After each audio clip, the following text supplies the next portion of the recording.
Halo para pendengar, dimanapun kalian berada. Selamat datang kembali di konten detail kecil. Konten dimana gue mencari detail cerita, detail visual, referensi, easter egg, dan parodi dalam suatu anime dengan cara menonton anime itu lebih dari sekali. Nah, di konten kali ini, gue baru aja kelar maraton anime dan beberapa kali. Dan gue berhasil nemu lumayan banyak detail kecil yang menarik. Semua detail ini ngebuat gue sadar kalau ada banyak banget detail kecil yang diperhatikan sama studionya ketika ngebuat anime dan ini. Tapi di sisi lain, kalau diperhatikan dengan baik, akan terlihat beberapa scene yang ternyata tidak konsisten. Kalau kalian penasaran scene apa saja yang gua maksud, langsung aja, mari kita bahas.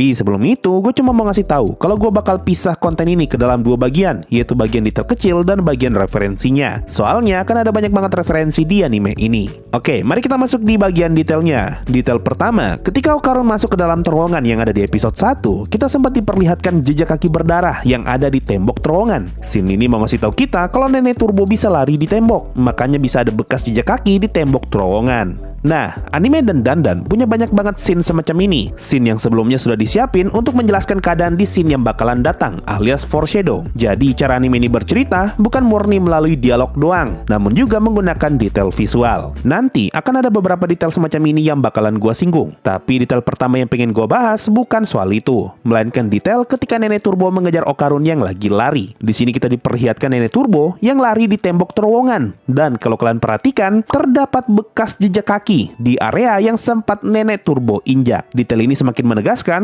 kalau bekas jejak kaki di tembok terowongan memang berasal dari nenek Turbo. Detail kedua, di bagian akhir episode 1, terungkap kalau bulan yang ada di dekat rumah sakit ternyata adalah bulan palsu alias UFO yang lagi menyamar. Nah, kalau kalian sadar, jauh sebelum scene bulan ini diperlihatkan, kita sebenarnya sudah diberi beberapa petunjuk mengenai keberadaan bulan palsu ini. Petunjuk pertama adalah warna bulan di tempatnya Okarun dan Ayase berbeda. Kalau di Okarun, bulannya berwarna kekuningan, sementara di Ayase bulannya terlihat kebiruan. Dan petunjuk kedua, sesaat setelah Ayase masuk ke dalam rumah sakit, kita sempat diperlihatkan scene cahaya bulan yang seperti berkedip. Detail ketiga, setelah berhasil kabur dari alien, mereka berdua pergi ke rumahnya Ayase untuk istirahat. Tapi ketika Okarun masuk ke dalam area rumah, tubuhnya Okarun malah terbakar dan Ayase segera membuang tubuhnya Okarun ke dalam air. Nah, coba perhatikan tanah yang ada di belakangnya Okarun. Di sini bisa kita lihat kalau tanah yang ada di belakang Okarun juga ikut terbakar. Sebuah detail kecil yang benar-benar diperhatikan oleh studionya. Namun detail kecil ini tidak bertahan lama karena pindah ke scene berikutnya. Bekas tanah yang terbakar tadi langsung hilang. Selain itu, bajunya Okarun sebelum dan sesudah terbakar terlihat berbeda. Dari yang awalnya cuma terlihat kotor, berubah jadi robek. Detail keempat, kalau kalian sadar, sebelum masuk rumahnya Ayase, kita sempat diperlihatkan kacamatanya Okarun yang retak. Tapi setelah masuk ke dalam rumahnya Ayase, kacamatanya Okarun malah jadi bagus lagi. Gua tidak tahu ya, apakah ini kesalahan visual atau memang disengaja, atau jangan-jangan Ayase punya kacamata cadangan buat Okarun. Harusnya sih tidak mungkin ya. Detail kelima masuk episode 4. Di episode ini, Okarun dan Ayase berniat datang ke terowongan untuk menantang nenek Turbo. Dan di sini, Okarun datang sambil membawa keranjang di pundaknya. Nah, kalau kalian sadar, setelah dari scene ini, yaitu scene Okarun yang naruh keranjang di tanah, keranjang itu tiba-tiba hilang. Detail keenam, ini salah satu detail menurut gue paling keren, yaitu detail audio. Sebelum mereka masuk ke dalam terowongan, kita sempat diperlihatkan air yang lagi ngalir, dan kita bisa mendengar dengan jelas suara air yang lagi ngalir itu. Nah, kalau kalian sadar, suara air itu tiba-tiba menghilang ketika nenek Turbo muncul dalam wujud raksasa. Dan memang aliran air tadi tidak lagi terlihat. Tapi ketika nenek Turbo kembali ke wujud normalnya, seketika suara air yang mengalir tadi terdengar kembali. Dan benar saja, setelah dari scene ini, kita kembali diperlihatkan air yang lagi ngalir.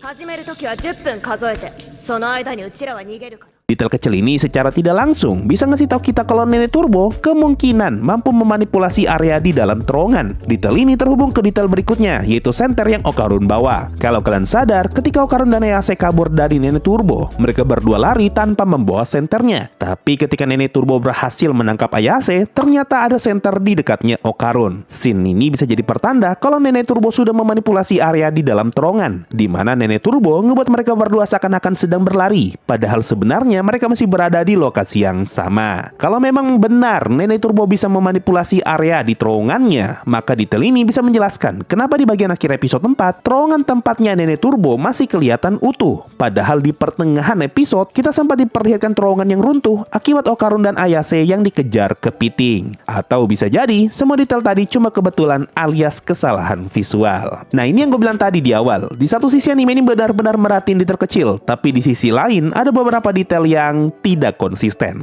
Detail ke-8, kalau kalian sadar, di awal episode Ayase kelihatan lagi pakai ikat rambut, tapi di bagian akhir episode ikat rambutnya Ayase malah hilang. Itu karena ikat rambutnya Ayase lepas di scene ini. Detail ke-9, di bagian akhir episode mereka berhasil kabur dari kejaran Nenek Turbo setelah Ayase menggunakan kekuatannya untuk memegang kereta yang lagi lewat. Nah, yang jadi pertanyaan, kenapa Ayase bisa tahu kalau bakal ada kereta yang lewat dalam waktu dekat? Jawabannya ternyata ada di scene sebelumnya, di mana kita sempat diperlihatkan Ayase yang sedang memandang ke arah kereta dan dia tersenyum. Detail ke-10 masuk episode 5. Kalau kalian sadar, di bagian awal episode ini kita diperlihatkan Ayase yang sedang menggunakan tas berwarna oranye. Padahal di episode 1 tasnya Ayase berwarna biru. Berhubung tas dan barang-barangnya Ayase rusak di episode 1, maka masuk akal kenapa tasnya bisa berubah di episode 5 ini. Detail ke-11, mungkin ada dari kalian yang gak sadar kalau boneka yang dipakai Nenek Turbo adalah boneka kucing yang ada di pintu masuk rumahnya Ayase. Berhubung boneka itu sekarang sudah dipakai Nenek Turbo, makanya di episode 6 bonekanya diganti jadi boneka baru. Detail ke-12, di pertengahan episode 6 kita diperlihatkan detik-detik ketika Airan nemu bijinya Okarun di taman. Dan kalau kalian sadar, lokasi Airan nemu bijinya Okarun adalah lokasi yang sama dengan tempat yang sempat Ayase dan Okarun datangi di awal episode 6 ini. Hal ini bisa kita lihat dari adanya kursi di taman, dan cuma tempat itu doang yang ada kursinya. Ini berarti Nenek Turbo memang tidak salah ketika dia ngomong kalau bijinya Okarun jatuh di area situ.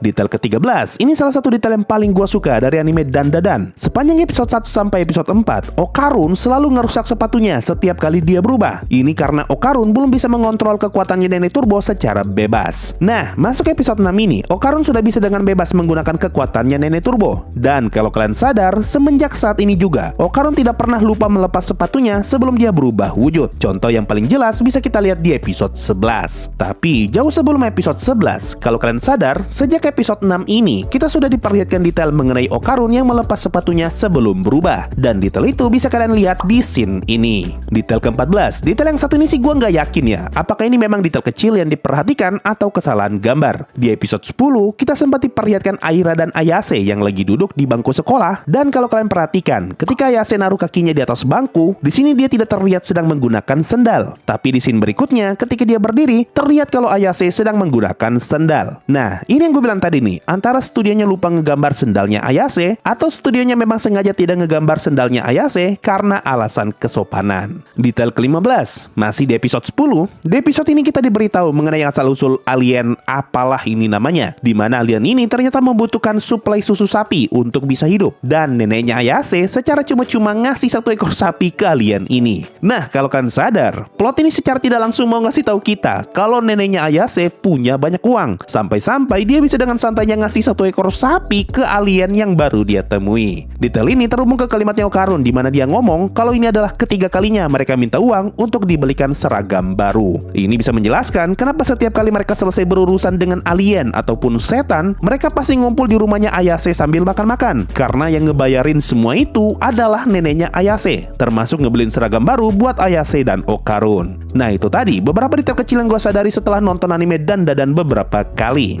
Sekarang mari kita masuk ke bagian serunya, yaitu referensi dan easter egg-nya. Mari kita mulai dari referensi di opening Dandadan. Referensi yang paling kelihatan jelas di opening anime ini adalah referensi ke opening Ultraman tahun 1966.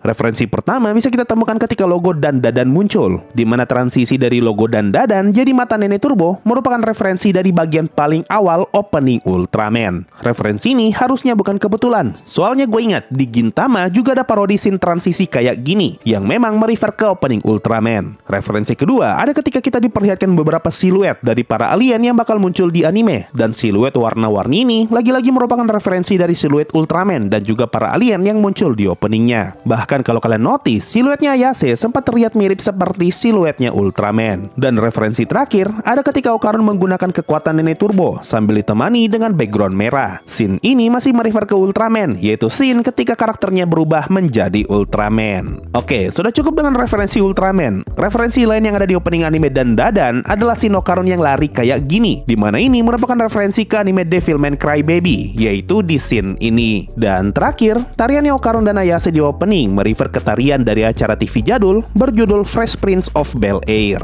Oke, selesai dengan referensi di opening. Sekarang, mari kita pindah ke referensi di episode 1. Di episode ini, kita diberitahu kalau Ayase sangat tergila-gila dengan orang bernama Takakura Ken. Gue nggak bakal jelasin panjang lebar siapa orang ini. Soalnya orang ini juga sering banget muncul jadi parodi di anime Gintama. Intinya, orang ini aktor legend di Jepang. Nah, salah satu referensi Takakura Ken yang sering muncul adalah kalimat ini, yang berarti aku ini pria kikuk. Yang mana kalimat ini berasal dari salah satu iklan yang dibintangi oleh Takakura Ken, yaitu iklan ini.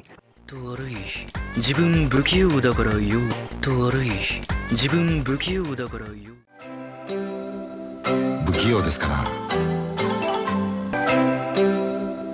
不器用ですから Referensi berikutnya adalah majalah yang Okarun baca, merupakan majalah asli di dunia nyata yang disebut Super Mystery Magazine MU. Referensi lainnya adalah para yokai dan alien yang muncul di anime Dandadan. Rata-rata memang punya referensi asli di dunia nyata, mulai dari Turbo Bachan, Akusera-sera, dan Flatwoods Monster. Kalau penasaran, bisa kalian cari tahu sendiri. Tapi untuk kasusnya alien Servo, bentuk mereka diambil dari alien yang ada di Ultraman yang disebut Dada. Dan alien udang yang ada di episode 6 juga merefer ke alien di Ultraman, yaitu Baltan. Dan referensi terakhir di episode ini ada ketika Okarun masuk ke dalam terowongan dan dia menyanyikan sebuah lagu dengan lirik Too Shy Shy Boy. Ini adalah lagu yang rilis pada tahun 1992 dengan judul Too Shy Shy Boy yang dinyanyikan Arisa Mizuki.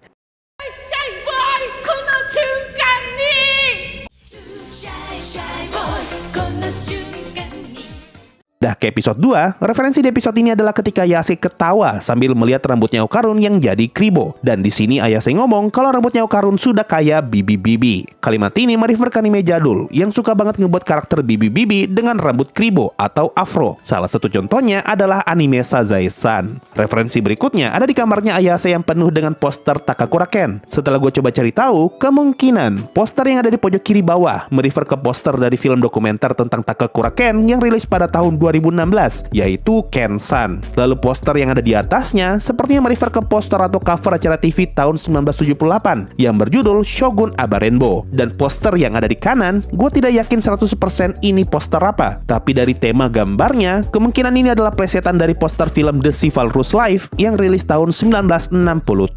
Lompat ke episode 3, di episode ini kita sempat diperlihatkan neneknya Ayase yang lagi ketawa nonton acara TV bernama Bakatono yang merefer ke acara TV tahun 1986 yaitu Shimura Ken no Bakatono sama. Pindah ke episode 4, di episode ini terjadi kejar-kejaran antara Ayase dengan Okarun dengan nenek Turbo dan juga bau reksa yang bentuknya kayak kepiting. Nah, ada alasan kenapa kepiting yang ngejar mereka bisa punya banyak wajah di bagian belakangnya. Ini karena desain kepiting itu terinspirasi dari kepiting di dunia nyata yang disebut Heikegani, spesies kepiting asli Jepang yang punya cangkang seperti wajah manusia. Selain itu, wajah di punggung si kepiting merupakan pertanda kalau ada banyak jiwa yang telah diserap oleh si bau reksa. Makanya ketika si kepiting atau bau reksa itu lenyap, semua jiwa yang terperangkap juga ikut lenyap. Referensi lainnya ada ketika Okarun lari dari kejaran nenek Turbo dan terdengar musik ini. Ini adalah musik yang berjudul William Tell Overture karya Gioacchino Rossini. Dan musik ini memang sering dipakai sebagai lagu pengiring untuk scene pacuan kuda.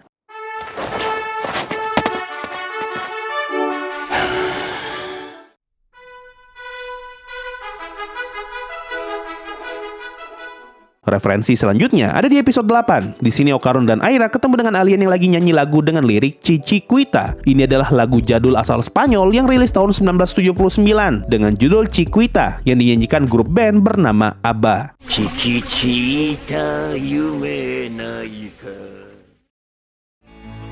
Chiquitita, tell me the truth. Referensi berikutnya ada di scene Ayase yang ketemu dengan Nessie, di mana scene Nessie yang pengen nembak laser merupakan referensi dari scene Godzilla di film Shin Godzilla. Pindah ke episode 9, di sini si alien nyanyi lagu baru yang liriknya Regen Regen. Lagu ini merefer ke iklan minuman berenergi bernama Regen yang rilis pada tahun 1990.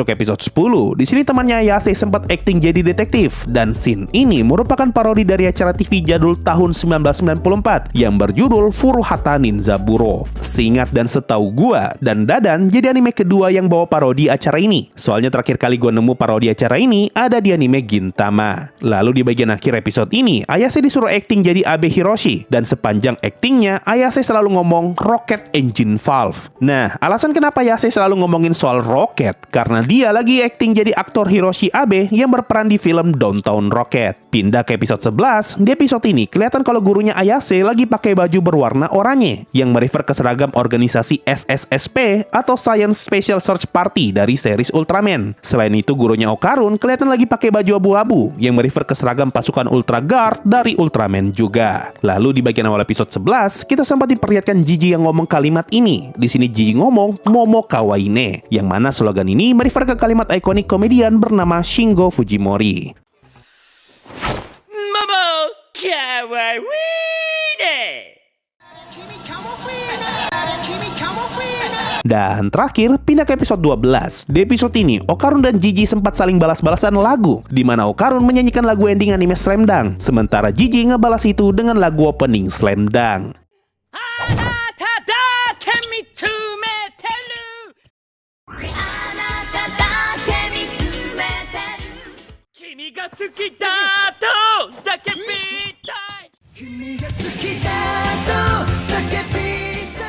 Nah itu tadi beberapa detail dan referensi yang berhasil gue temukan setelah maraton anime dan Dadan beberapa kali. Gimana pendapat kalian soal detail anime ini? Apa detail favorit kalian? Dan apakah ada detail yang gue lewatkan? Coba aja komen di bawah. Mungkin itu saja untuk video kali ini. Makasih semua sudah mendengarkan sampai di titik ini. Sampai jumpa di kesempatan yang lain. Dan bye-bye.